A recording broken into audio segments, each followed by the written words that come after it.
ये श्लोक पूरे जीवन की धरा है।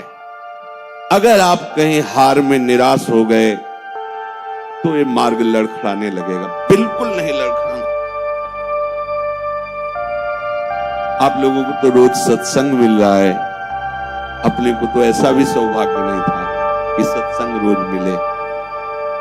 कम से कम सत्संग में हमें वो शब्द मिल जाते हैं जिनसे हम पुनः हृदय को उत्साहित करके इस मार्ग में चला पाते हैं। इसलिए बहुत मंगलमय मार्ग है पर बहुत कठिन मार्ग है। कठिन इसलिए है कि हमारा अभ्यास विषय मार्ग में चलने का है और ये बिल्कुल उसके उल्टा मार्ग है। अब कभी न कभी कोई न कोई ऐसी आक्रमण वृत्ति माया की होगी जहां हम हार सकते हैं, तो हमें कभी निराश नहीं होना, ये हृदय में बैठा लीजिए। दूसरी एक उपासक के अंदर वृत्ति रहती है कि अगर मैं ये देख लूं, अगर मैं ये भोग लूं, बार बार जो मन कहता है एक बार उसको समझा देंगे ना कि देखो भोगा उसमें सुख नहीं, जैसे शास्त्रों में लिखा है। ये होता है पक्का, ये मत समझो कि किसी एक की बात है। सबके अंदर ये मन की चालबाजी, जो तुम्हारे अंदर वही हमारे अंदर, तुम्हारे सबके अंदर। एक बार देख लेते हैं, हृदय में जलन होती है, पीड़ा होती है, व्यथा होती है। उपासक उसकी काट तो जानता है पर प्रयोग नहीं कर रहा, विषय आकर्षण के कारण काट जानता। उपासक तभी बना है, उसको पता है। अगर उपासक है तो सत्संग सुना ही होगा, शास्त्र स्वाध्याय किया होगा, तो शास्त्र स्वाध्याय सत्संग इसी के लिए तो ज्ञान मिलता है, इन्हीं से लड़ने के लिए। पर उस समय विषय प्रीता होने के कारण वो उनका प्रयोग करना भूल जाता है। अब जो ये बात आई है इस पर समझना होगा। पहली बात तो हमने पूरी आपको बता दी कि कहीं हमको लड़खड़ाना नहीं, निराश नहीं होना। किसी भी परिस्थिति में निश्चित भगवत प्राप्ति होगी। चुप शांत, कहीं कोई इसमें तर्क की कोई गुंजाइश नहीं है। भागवत में लिखा हुआ, अगर मेरा भक्त है, अनन्य है, उसके हृदय में नाना प्रकार की विषय वासना है, तो मैं उसके हृदय में बैठकर उसको निर्विकार करूंगा। गुरुदास जी 42 लीला में कहते हैं, यद्यपि भक्त अनन्य जो विषय इंद्रियन बस होए, कर्मठ कोटि जितेंद्रियन ते समलाय न कोय। यदि वो श्यामा श्याम का अनन्य है पर विषयी है तो करोड़ों कर्मकांडी और जितेंद्रिय उसकी समानता नहीं कर सकते, क्योंकि कर्मकांडी को कर्म पर विश्वास है, जितेंद्रिय को अपनी जितेंद्रियता पर विश्वास है, और इसको प्यारे जू का भरोसा है, लेकिन इसकी बराबरी कोई नहीं कर सकता। यद्यपि वो विषय, यद्यपि भक्त अनन्य जो विषय इंद्रियन बस हो। ये कोई केवल ऐसे नहीं कि भाषण हो रहे हैं, मनमानी जो आया सो बोल दिया। तस्मात् शास्त्रम प्रमाणम, और सबसे बड़ा शास्त्र ये है हमारी छाती, जिसको हम जीते चले आ रहे हैं। ये मन कभी कभी हमको ऐसा प्रेरित करता है, जहां इसको विषय संयोग होने का अवसर दिखाई दिया, कोई क्रिया संयोग, कहां ये मन बुद्धि को इस तरह से आकर्षित करता है कि सुना है शास्त्र, गुरुजन कहते हैं कि सुख नहीं है, पर अगर हम इसे एक बार भोग लेते तो हमें पता चल जाता कि सुख नहीं, फिर हम अपने मन को समझा देते। इस बात पर आपको सावधान रहना। ये नहीं कि ये हमारे हृदय में आती, इनके हृदय में आती, इनके आपके हृदय में नहीं, ये चराचर जगत की बात कह रहा हूं। जो मन को पढ़ा जाता है ना, जैसे संत जन दूसरे की बात, एक मिनट, ये सिद्धि की बात नहीं होती, वो अपने मन को पढ़ते हैं और वही बात कहते तो वही सबके मन में लगा, हाँ अरे यार ये तो हमारे मन की बात बोलती है, ऐसे ही चल रहा था। ऐसा वो नहीं कि तुम्हारे मन की बात कह रहे, नहीं, उन्होंने अपने मन को पढ़ा है, अपने मन को देखा है। आप बहिर्मुख इसलिए समझ नहीं पा रहे, वो उसी को पढ़ते रहते, एक एक हरकत उसकी देखिए। तो जब वो बात कह रहे हो, जब आपको मन में वही चल रहा है, तो आपको लगता है तो हमारे मन की आज जो सत्संग हुआ केवल मेरे लिए हुआ। उनका मन, उन्होंने अपने मन को देखा है। तो ये मन ऐसी प्रेरणा करता है। जब हमारा मन किसी भी भोग के लिए ऐसी प्रेरणा करे कि यदि हमें ये भोग मिल जाता तो हम अनुभव कर लेते और मन शांत कर लेते, ऐसा होता है। बहुत दिन से यार लगा है मन में कि समोसा चटनी लाओ यार, एक बार आके देखते, ये चीज देख लेते, चलाओ टीवी चलाओ, मोबाइल में सर्च करो, ये छू लेते हैं, ये भोग लेते हैं। यही हमारे फंसाने की चाल है। अच्छे से देखना, हम गिरते कहां हैं? जहां हम मन को सपोर्ट करते हैं। मन हमें कैसे दस्तखत करने के लिए राजी करता है? कुछ नहीं बिगड़ेगा, बस देखना है क्या होता है। सूंघने से, खाने से, देखने से, छूने से, शब्द स्पर्श रूप रस गंध, इन 5 भोगों को ही भोगने के लिए हमें विवश करता है। मन ऐसा प्रेरित करता है, ऐसा है। बोले अब शांत हो गया भजन, कई मिनट माला चलेगा, लेकिन अगला प्रोग्राम वो तय कर चुका है। सामने आपके जहां पेश किया, कांप जाओगे आप, ये क्या हो रहा है? हमने तो सोचा था केवल एक बार देख लेंगे, अब क्या हो रहा है? वो ऐसे दलदल में फंसा देता है, अगर हरि का आश्रय नहीं है तो कभी नहीं निकल सकता, कभी नहीं निकल सकता। न जातु कामः कामना मुपभोगेन शाम्यति, हविषा कृष्ण वर्तमे वो भूय एवाभिवर्धते। ये विषयों की लालसा भोगने से कभी भी शांत नहीं होती। ब्रह्म ऋषि महापुरुष इनके अनुभव की बात है। न जातु कामः कामना मुपभोगेन शाम्यति।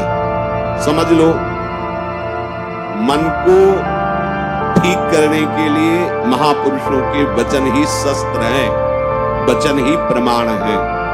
जब हमारा मन ये लालसा पैदा करता है, तभी हम उसमें तदात्म हो जाते हैं, क्योंकि हम सुख के लोभी हैं।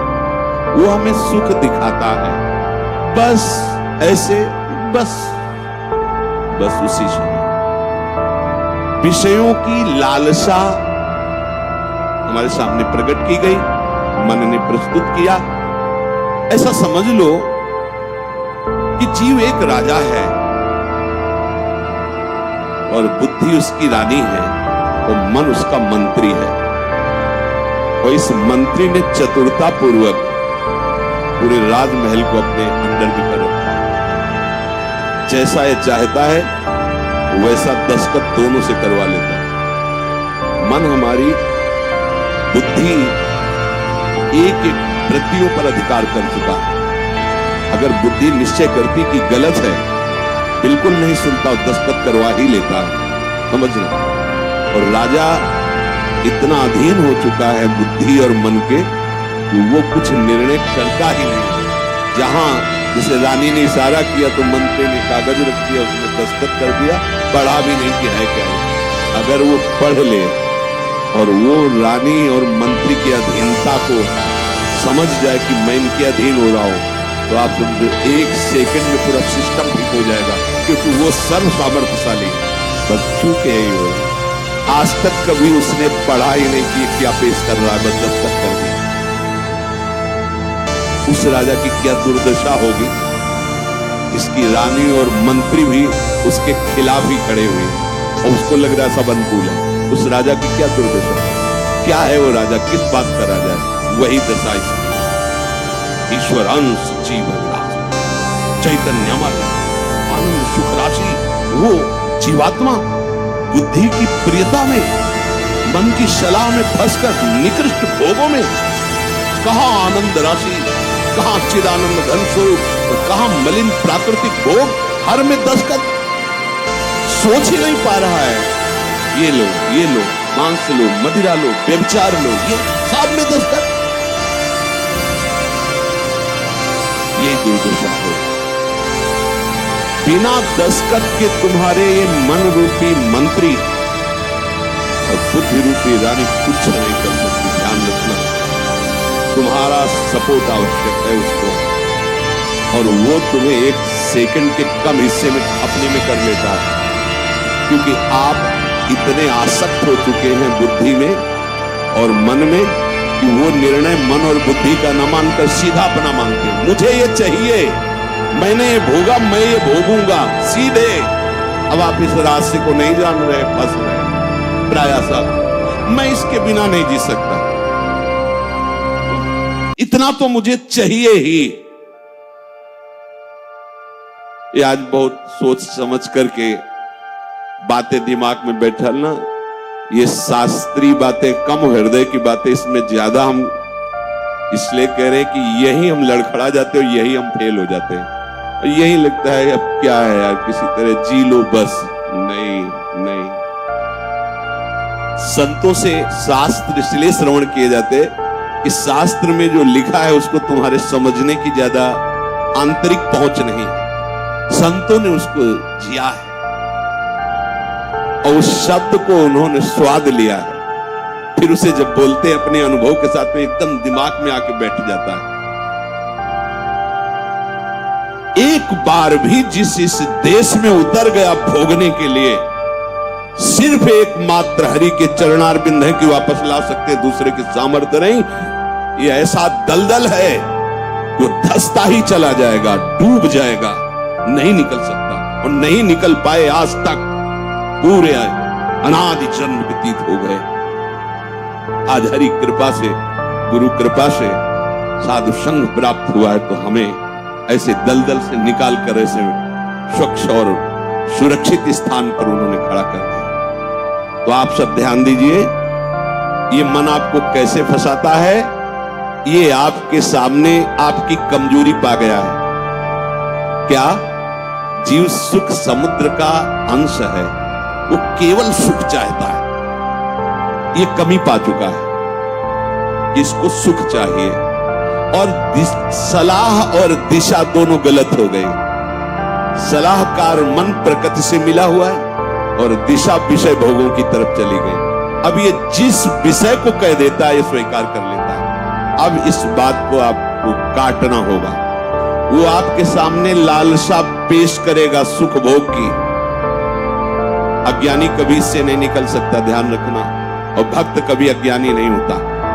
बड़े बड़े भक्तों को देख लीजिए, भक्तराज श्री हनुमान जी महाराज, ज्ञानी नाम अग्रगण्यम बुद्धिमताम वरिष्ठम। भक्तराज गरुड़ जी, जिन पर भगवान स्वयं आसन लगाते बैठते हैं, गरुड़ महाज्ञानी गुण राशि। अब भक्त कोई कहे कि ये तो अज्ञानी, भक्त परम ज्ञानी होता है। दोनों पक्षों का ज्ञान होता है, प्रेम का भी और आत्मस्वरूप के बोध का भी। यानी एक पक्ष केवल आत्मस्वरूप का बोध और मुक्त हो गया, और भक्त मुक्त होते हुए भी मुक्ति को न स्वीकार करके आगे बढ़कर भगवत प्रेम राज्य में प्रवेश पाता है। न जातु कामः कामानामुपभोगेन साम्यति। ये बात बैठा लिए भाई, ये जो मन आपको पेश कर रहा है कि ये क्रिया हो जाती, ये भोग मिल जाता तो मुझे शांति मिल जाती और फिर मैं आराम से बैठ के भजन करता। सावधान रहना, ये दुश्मन आपको प्रलोभन में फंसा कर ऐसे दलदल में ले जा रहा है जहां केवल हरि बचा सकते, दूसरा नहीं। केवल हरि, दूसरा नहीं। विश्वास करना, दूसरा कोई नहीं बचा सकता इस दलदल से, क्योंकि आप बचना ही नहीं चाहेंगे। ये ऐसी मृत्यु है कि इससे आप हंसकर गले लगाएंगे, इसके लिए तड़पेंगे। ये न भयावह नजर आएगी और न एक कटु नजर आएगी, पर ये जहर से भी ज्यादा कटु है और मृत्यु से भी ज्यादा भयावह है। ये भगवती माया का जो आकर्षण है, उस समय अगर कोई बचा सकता है तो केवल हरि, दूसरा नहीं। हविषा कृष्ण वर्तमेव भूय एवाभिवर्धते। जैसे अग्नि में घी डालते जाओ तो अग्नि प्रज्वलित ही होगी, बुझेगी नहीं। ऐसे ही तुम्हारे सामने मन की जो भेजी हुई भोग लालसाएं हैं, अगर उनको तुम स्वीकृत करते गए तो तुम्हारी कामना तुम्हारा नाश कर देगी, तुम्हारा पतन कर देगी, दुर्गति प्राप्त हो जाएगी। न चेन्द्रियाणाम भोगाभ्यासेन वै तृष्णम कर्तुम शक्यम कस्मात्। भोगों के भोगने से विषयासक्ति इंद्रियों की भोग चंचलता बढ़ती है। अतः कभी भी भोग भोगने से सुख और शांति नहीं प्राप्त हो सकती। वो महापुरुष जो भूत भविष्य वर्तमान तीनों कालों का ज्ञान रखने वाले हैं, और ऐसा ही आप भी अनुभव करके देख चुके हैं। जो गृहस्थ में है या जो विरक्त है, तो अभी विरक्त हुए हो 10-5 वर्ष से, अनादिकाल से भटक रहे हो, तो विषयों में ही तो भटक रहे हो। केवल अभी ये लगता है आपको, ये नया स्वप्न है, तो लगता है कि हमारा जन्म पता नहीं हुआ कि नहीं हुआ, हमने तो जीवन में कभी भोगा नहीं। अरे बहुत पुराने हो, पुराण पुरुष पुरुषोत्तम के अंश हो, तो तुम भी पुराण सनातन हो। अब इस भोगाभ्यास की तरफ कदम यदि बढ़ाया तो जीवन संकट में फंस जाएगा। इसको रोकने से बात बनेगी, ना से बात बनेगी, हां से नहीं। इसमें हां नहीं। ये इतना जिद्दी स्वभाव का मन है कि लाखों बार तुम ना करोगे, उसके ऊपर भी हां कराने की कोशिश करेगा वो। ये हारने वाला नहीं। अगर आप ना ही करते रहे तो आपके अधीन होकर मंगल मूर्ति हरि का स्वरूप हो जाएगा, ये भी ध्यान रखना। पर इसकी ना के बाद जो इसकी व्यथा पैदा होती है, उसको सहना किसी महात्मा के बस की बात है, विषयी भोगी पुरुषों की नहीं। अगर उसे कोई, जब मन को ना कहा जाता है और फिर वो जो व्यथा पैदा करता है, उस व्यथा को जो सह जाता है, वही परम पद का अधिकारी।